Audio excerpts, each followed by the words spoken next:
ife Abasoga tukadaguza n'olwalero asooka kujja akyalira baba yamuyozayoza yamukati we bali kuteka bufumbo butukuvu ababikola babbi era bakondo atoliza n'okusanga nga banuupu so twagala okutegeeza muganda waffe Kyagulanyi politics oyo ow'okwonoona amanya g'abantu okubayingiza mu bintu ebitabakwatako akikomye bunnambiro n'ekirala MK movement esamye mwami Kyagulanyi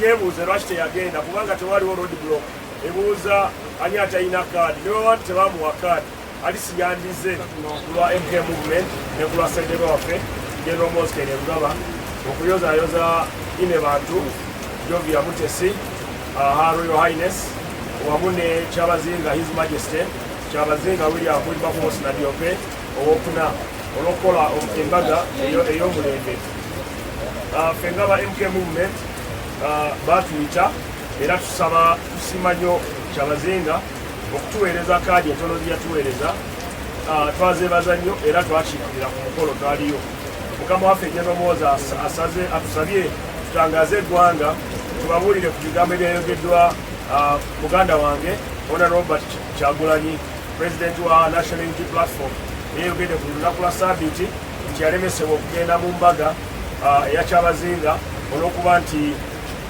Mwami Museveni ne mutabani we bayita General Muhoozi be bamulemesa ne bateekawo security emulemesa security ya General Muhoozi oba security ya Mwami Museveni twagala kubakakasa tetulina nkolagana yonna tetwalina mukono gwonna mu kakiiko akategesi mu kugaba kaadi oba mu kuyita abagenyi buli mugenyi yayitibwa obwa Kyabazinga bwa Busoga era ffe twagendanga abagenyi aba Kyabazinga bwa Busoga so twagala okutegeeza muganda waffe Kyagulanyi politics oyo ow'okwonoona amanya g'abantu okubayingiza mu bintu ebitabakwatako akikomye bunnambiro twaffe tetumwogerako ffe twogera tukola byaffe so naye tubadde tumusaba afokasinge ku bibye ave mu nsonga ezitalina amakulu ate nekira tumusaba mwami Kyagulanyi ne ttiimu ye alekere awo okusponsoringa ba proxy omanyi ayina buhezibola mu ttiimu ye obuvaayo ne buvuma abantu ne boogera ku TikTok ku kinga bavuma abakulembeze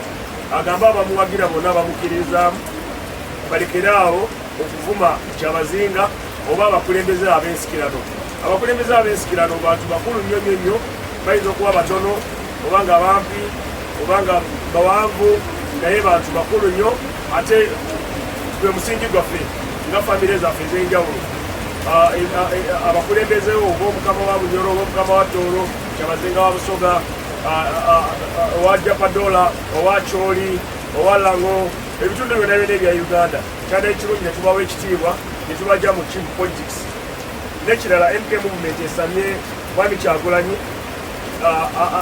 yeebuuze lwaki teyagenda kubanga tewaliwo road block ebuuza ani atalina kaadi ne bwe bantu tebamuwa kaadi alisiyandize kuba mu gurupu kubolobe nalaba abatalina kaadi bayingira naye webabanga kituufu bamuyita si musango gwaffe omulimu ogwakolebwa ekitongole kya UPDF gwali gumu okulaba nti embaga ebeerawo bulungi okulaba nti embaga tewabeerawo abagiteteganya so tetwalina mulimo gwonna era tutwala okwebaza okusinga okw'enjawulo eri omukulembeze w'eggwanga ali commander in chief olwa ekisooka okuteekamu ssente mu mbaga ya Kyabazinga ekyokubiri okumakinga sure nti ebitongole ebikuumaddembe biteekawo security emala so tukwebaza nnyo president okutuwa security eyo ate ffe ng'aba MK movement twesibiridde kutunda muntu waffe na biki bye tugenda okukolera eggwanga tukkiririzibwa mu bunnansi nationalism tukkiririzibwa mu patriotism mwoyo gwa ggwanga ate tukkiririzibwa mu movementism mu movement eyo yakolebwa omukulembeze w'eggwanga General Museveni so tukubiriza abanaffe aba National Unity Platform mugezeeko okukumakuma ekintu kyammwe kiyise kubanga oyo politics w'okuvuma tetulina budde bwayo era tetujja kuvuma tubasaba mubeere balungi mukkiriziganye n'abo ababavuganya muleme kubavuma ate muwa abakulembeze ab'ensikirano ekitiibwa era ajja kusaba mwami Kyagulanyi Robert ne ttiimu ye yonna mwetondere obwa Kyabazinga bwa Busoga olw'abawagizi bamwe ebigambo ebibi bye bazze boogera kubanga embaga eno ebeerawo mukole mwasuba okugenda ku mbaga tusima nnyo Kyabazinga afunfuge kubanga alayi yise bantu wa Busoga atayinza okubebaza okuba nga mwayida ku mbaga ya mwenemu ate nga eyatukulembera mwene mu kusaidi ya MK. So ife kula ife twebaza mukulembeze waife okuba nga ayenda amawanga gona Etoro MK aliyo, Ebuganda MK aliyo, Busoga MK yaliyo, ate MK mukwano gwa baba ino. Era mubaye mubonanga ida enfunde eduwera abayire mu Lubiri, abayire Kamuli, abayire Buziga. So tumwebaza okuba nga Embaga yaffe ajoyese ekitiibwa y'abakumba geno. Nenda okwebaza bachairman banabona Honorable Mawanda, Dr. Balam, Lilian, Katunji, abamurekera ku ngaida Busoga nga ate nize yali kabakyaza ngotule ku baba kubanga muhemuke ebyebusoga nize abitwala. Ensonga ya muganda wange Abasoga bamuweri na amweta Ngobi kanisa yaife eye Bugembe Cathedral tiyali mu byakadi kasaba nga iri Embaga etegeeza kugaita mpeta muki mu kanisa ezeyafuna kadi ya kujja muki mu kanisa kadi bakoba atidda mu church bwe tuva mu church tujje ku reception. So nze ndowooza nti muganda nge yandi bayatwetondera nti tumusonyiwe tiyasaba kuyita kuba ku mbaga yetu. Aye ife Abasoga tukadaguza n'olwaleero asobola okujja akyalira baba yamuyozayoza yamukati we bali kuteeka ku bufumbo obutukuvu. So eno ti nsonga y'amaanyi bw'abanga tiyasobola kwetaba walala ni saidi yaife ya MK ogotuka musango gwa Busoga. Ife nga Abasoga twayita buli omu era buli muntu yafuna kadi oba tiyafuna kadi emikolo gyali miki mingi emikolo gyali magombola gona osobola okusala wonaja okuba oti nze tidda kujja Bugembe kanje ena Mutumba Ebusiki tidda asala kujja kanje Eruka kanje Emayuge Ebuna. So yona yali emikolo ku kisana ekirala. So Embaga yali ya Busoga yona nga ya Uganda yona tulingirira ebigaita Uganda ebikulembeza Uganda ebitwala mu maiso. Tuleke kulingirira mikolo gyonka. Tulete programs da ifedi zimbachi Uganda. Ebizibu by'abana Uganda biriwo byetuwidde fena byetwetaaga ogemera awalala. Let us tube to meeting okwogera ku nkulankulana y'enguudo. Twogere kusomesa abaana, twogere ku economy, twogere ku byamalwaliro. Kulwaki twegemesa ebintu bino ebitono. We are national leaders. Let us look at issues nationally. Let us not look at issues in a myopic way. Tulingirire ebintu ebitugaita. So ife ngaba MK naddala ab'Ebusoga twaniriza buli omu okwidda ku mbaga Embaga ekajja mu maiso.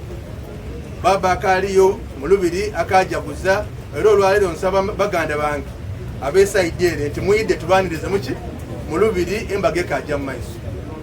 Collecting money that they are giving new membership cards for MK movement. MK movement has no member card. MK movement has people's heart. So our members are at heart. You only identify yourself as MK movement supporter by your heart. So please desist from giving away money or let nobody ask money from you for MK movement activity or for anything in the up country. Then recently the general advised that all activities relating to barazas be put to the stop so that we focus on one by one basis as on when he can able attend.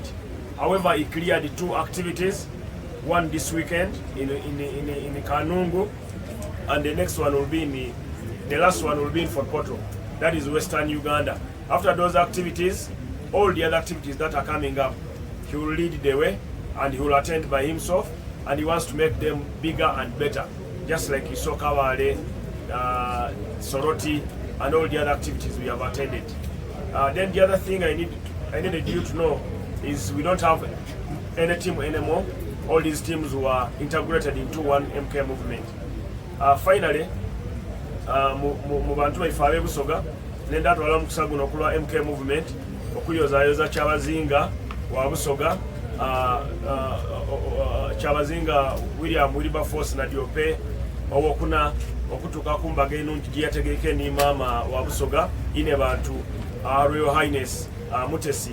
Abantu ba Busoga mwebali ino kutwaniriza omukolo twagwidyeku era twaidye nga batwaire card tuli bangi aye batwaireyo kadi nga 5 oba 10 twaweza na kadi 10 twaida twachikirira MK movement twakulemberwa mukama waffe General Moses Rugaba omukolo gwabeere mulungi twasiimye ino engeri gye mwatwanirizaamu abasoga ate twendeza Kyabazinga ne bantu ebirungi byereere aye twenda kuyiramu ebintu ebyogerwa muganda waffe Robert Kyagulanyi ayakobye nti MK ni baba we Muzeeyi Museveni bamulemeseiza okwida ku mukolo nti ayinza ekyendidi ayinza okuba nga tiyafuna na kaadi nga bamusuubiza abajaamu abangi be basuubiza balo bafuna so nandibairemu amagezi yandigire yakuba ekigi yayingira nga abantu be bayingire abazira kaadi so tusaba tusonyiwe era atwesonyiwe ife tusobola mulumba kubanze mutwalanga muganda wange Honorable Kyagulanyi so nabo baine bakola nabo bakobe abawagizi be babawagira bave mu TikTok okudyolonga n'okubisaamu amaiso Kyabazinga balekerawo okozesa Facebook, TikTok, Twitter nga bavuma isaife nenda bakitegeere nti bano abakulembeze b'ensikirano tibaabulu tibabox aye baaliwo olwa kisa kya Katonda so tubawe ekitiibwa oba mukama wa Bunyoro oba mukama wa Busoga oba mukama wa Toro oba mukama wa Buganda betagisa tubawe ekitiibwa ekimala so abantu baife mwena abali edinda kasitama ategeere bano kye bali benda kudolonga Bwakyabazinga bwa Busoga aye ffe tuli walala nimwe ate twala omukisa guno okuyozayoza Kyabazinga kulwa General Moses Rugaba movement ife aba MK movement twemerera ku bintu bina tuli ba nationalist tukiriza mu igwanga lyaife lya Uganda ale tuli ba patriotic tuli ba moyo gwa igwanga ale tuli ba movementist tukiriza mu system yakoliwa baba waife Yoweri Museveni tugoberera ebintu ebyo ale tuenda promotinga ni East Africa integration otunamala ebyo ebisigaire byakulwanisa bwavu na kulwanisa abatabeye ebikado wansi n'abalemesa abasoka okuvuba kunanda ey'obwereere so nebyo tujja okufokasingako tutwidda kuba nabwire bwiramu batuvuma tutwidde abavuma baganda baife ate tukubiriza abawagizi ba MK movement wonawona gye muli mutalwana n'abantu batatuwagira mwogere nabo bulungi. I think I will have to even tell you this in English. For those of you who support MK movement, please do not fight or abuse those who don't support us. Rather, we talk to them and we win their hearts to MK movement. We believe in nationalism, patriotism, and movementism. And the fourth thing we believe in is Pan-Africanism and East Africa integration. Then the core goal is we want everyone to be happy in Uganda. That is what we stand for. This is Kyabazinga afumvuye. Esonga mu Uganda ya magia. Mozi yafukadi namba plate. Naye abantu bakozesa nnyo nchono kati ekitunda. Kuba ebiseera birimu abeeranga n'okudda wakana akaveera ka Sebagala. Nga mugamba buli omwaka ata sitika ya Sebagala. Ne kati ekitundu ekisinga okutunda mu ggwanga ekyetunze ky'amaanyi ye Moses Rugaba. So tujja kulaba nti tugezaako nnyo n'amaanyi n'okusobolako n'okw'amaanyi okulaba nti abantu abo bonna bakozesa sitika zaffe bali bakikomya bunnambiro.